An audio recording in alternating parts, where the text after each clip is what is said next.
नमस्कार, मेरा नाम है साजिब और आप देखना शुरू कर चुके हैं नेक्स्ट 9 न्यूज़ पॉलिटिकल बाइट। देखिए, केशव प्रसाद मौर्य को लेकर के उत्तर प्रदेश में चर्चाएं बेहद ज़्यादा तेज। क्यों? उसके पीछे भी कारण है। देखिए, भाजपा में केशव प्रसाद मौर्य उत्तर प्रदेश सहित भाजपा के पूरे केंद्र में अगर देखें तो ओबीसी के सबसे बड़े नेता बन करके उभरे हैं और लगातार भाजपा भी उनको प्रचारित करती रहती है तमाम जगहों पर। एक ओबीसी नेता के तौर पर उन्हें सबसे ज़्यादा तरजीह दी जाती है। लेकिन 2017 से लेकर के 2023 अब तक का केशव प्रसाद मौर्य का इतिहास रहा है कि वो भाजपा को हमेशा से डरा करके रखने का उनका इतिहास रहा है कि वो बगावत कर सकते हैं। इस तरीके की उम्मीद लगातार भाजपा उनसे करती है, लेकिन उसके बावजूद भी भाजपा उन्हें लगातार तमाम मंचों पर, बड़े बड़े मंचों पर सम्मानित करती है, अधिवेशन में शामिल करती है। तो ये कहीं ना कहीं भारतीय जनता पार्टी ये मैसेज देना चाहती है पूरे केंद्र में और प्रदेश में कि केशव प्रसाद मौर्य का कद जो है पार्टी सहित पूरे केंद्र में लगातार बढ़ता जा रहा है। लेकिन सवाल ये उठता है कि केशव प्रसाद मौर्य ने शुरुआती दौर से ही उत्तर प्रदेश की कमान संभालने की जो है अपनी इच्छा जताई थी, लेकिन उसके बावजूद भी केशव प्रसाद मौर्य को उनकी जो वो इच्छा थी वो पूरी होती हुई नजर नहीं आई। योगी आदित्यनाथ कहीं ना कहीं उत्तर प्रदेश की गद्दी पर बैठ गए। हालांकि अभी जो 2022 में विधानसभा के चुनाव हुए थे उसमें भी केशव प्रसाद मौर्य ने बगावत की बात कही थी, लेकिन फिर किसी तरीके से इस बगावत को अमित शाह ने शांत करा दिया था। लेकिन अब 2024 का लोकसभा चुनाव आ रहा है। सवाल एक बार फिर से वही है कि प्रधानमंत्री का चेहरा कौन चुना जाएगा और उत्तर प्रदेश की गद्दी कौन संभालेगा। देखिए, कई लोगों का कहना है कि योगी आदित्यनाथ को प्रधानमंत्री का चेहरा बना करके भाजपा पेश कर सकती है, क्योंकि उनके चाहने वाले जो है देश भर में है। योगी आदित्यनाथ को कई लोग जो है चाहते हैं। वहीं अमित शाह का नाम भी इसको लेकर के चर्चा में है कि प्रधानमंत्री की रेस में अमित शाह भी सामने आ सकते हैं। तो उत्तर प्रदेश की गद्दी को क्या खाली करना और योगी आदित्यनाथ को प्रधानमंत्री का चेहरा चुनना क्या भाजपा के लिए मजबूरी है उत्तर प्रदेश की सरकार बचाने के लिए? क्योंकि जब तक उत्तर प्रदेश से योगी आदित्यनाथ को नहीं हटाया जाएगा तब तक केशव प्रसाद मौर्य प्रधानमंत्री माफ कीजिएगा मुख्यमंत्री का चेहरा कैसे बन सकते हैं। तो इन्हीं सब मुद्दों पर चर्चा करने के लिए हमारे साथ हमारे खास सहयोगी पीयूष मौजूद हैं।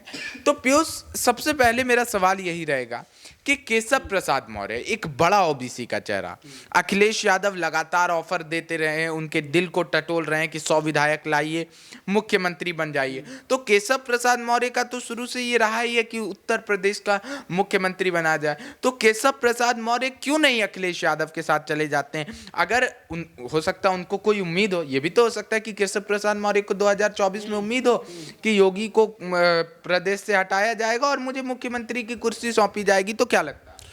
देखिए, अगर बात की जाए केपी मौर्य की, तो अगर मुझे वो दिन अभी भी याद है जब 2017 की बात चल रही थी। 2017 में जब बीजेपी प्रचंड बहुमत से जीती थी यूपी, तो काफ़ी सारे नामों पर देखिए लोग कयास और अटकलें लगा रहे थे।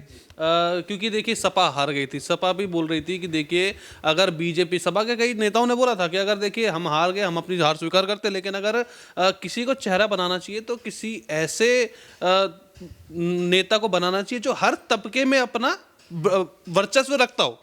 ठीक है, उसमें श्रीकांत शर्मा भी थे, वो ब्राह्मण समाज में आते। केशव प्रसाद मौर्य थे जो आपने बताया था, वो भी इसी समाज में आते हैं। तो योगी आदित्यनाथ के नाम पर इतनी ज़्यादा चर्चा नहीं थी जितनी केपी मौर्य श्रीकांत शर्मा के नाम पे चली। इन दोनों के नाम पे काफ़ी चर्चा थी।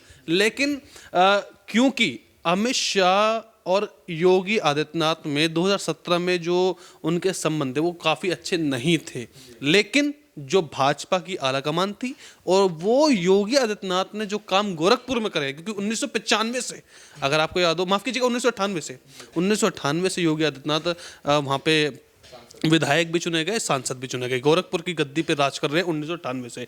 तो उनके कामों से खुश होकर, और उस वक्त देखिए कि 2014 के बाद जो हिंदुत्व की लहर आई है यूपी में, मैं यूपी की बात नहीं, पूरे भारत में जो आई है, तो उसी को देखते हुए फिर योगी आदित्यनाथ के नाम पर पूरा का पूरा एक मोहर लगा दी गई थी।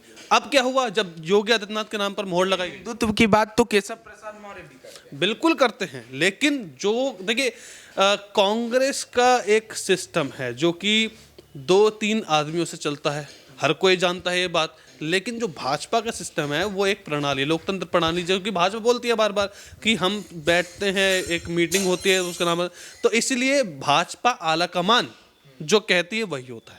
तो इसलिए भाजपा आलाकमान ने बोला कि जो हिंदुत्व की बात कर रहा है, जो गोरखपुर में जिसका जो रिपोर्ट कार्ड थी वो पॉजिटिव थी, काफ़ी अच्छी रिपोर्ट कार्ड थी, वो तो हमने भी बताया था, तो इसलिए योगी आदित्यनाथ के नाम पर मोहर लगी थी। अब केपी मौर्य की बात आती है, केपी मौर्य को फिर देखिए 2 डिप्टी सीएम बनाए गए, आपको भी पता है कि ब्रजेश पाठक, एक पाठक बनाए गए जो जनरल कैटेगरी के हैं, एक ओबीसी कैटेगरी के केपी मौर्य बनाए गए। अब आप बोलते हैं कि उनको अखिलेश यादव की तरफ से काफ़ी बार 2-3 बार उनको ऑफर भी दिया गया है, ये बात में खबर हमने भी की थी।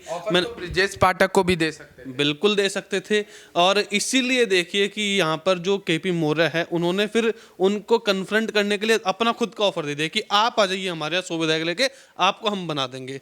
तो ये जो ऑफर देने वाली बात थी, खैर वो तो देखिए एक उनका एक भाजपा को नीचे दिखाने का एक तरीका था कि हाँ देखिए अगर बाय चांस अगर केपी मौर्य आ जाते तो देखिए पूरी भाजपा खत्म हो जाती उत्तर प्रदेश से, क्योंकि केपी मौर्य नहीं चाहेंगे कि उत्तर प्रदेश के मुख्यमंत्री बन जाए। वही मैंने आपको इसका जवाब भी दिया था कि देखिए भाजपा के जो नेता हैं, क्योंकि कांग्रेस के नेता आप देखिए भारत जोड़ो यात्रा करी थी राहुल गांधी ने, लेकिन भारत जोड़ो यात्रा से पहले उनको कांग्रेस जोड़ो यात्रा करनी चाहिए थी, क्योंकि कांग्रेस के जो नेता हैं वो बार बार देखिए, आप देखिए कितने सारे नेता, बड़े बड़े नेता, कपिल सिब्बल, गुलाम नबी आज़ाद, देख लीजिए, ये तो 2-3 नाम ऐसे बोल रहा हूँ मैं, लेकिन नाम तो बहुत बड़े बड़े भी और भी गए हैं।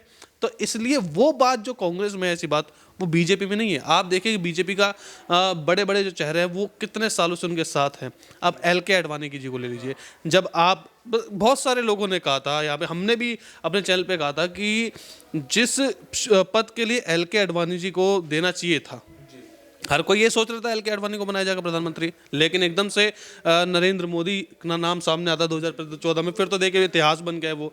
तो इसलिए यहाँ पर जो भी अगर कोई मीटिंग होती है बीजेपी में, तो कोई भी नाम लेना होता है तो एक मीटिंग के तहत होता है। तो इसलिए केपी मौर्य का जो अपने पार्टी के, अगर हम एक नॉर्मल सी बात आ जाती है कि अपनी पार्टी के लिए काफ़ी अडिंग है, वो अपने काम के लिए अडिंग है, ये मैं कह सकता हूँ इन 2 वजहों के केपी मौर्य ज़्यादा बगावत नहीं करेंगे बीजेपी में। उनको पता है कि अगर बगावत करेंगे तो कुछ नहीं मिलने वाला उनको, इसलिए।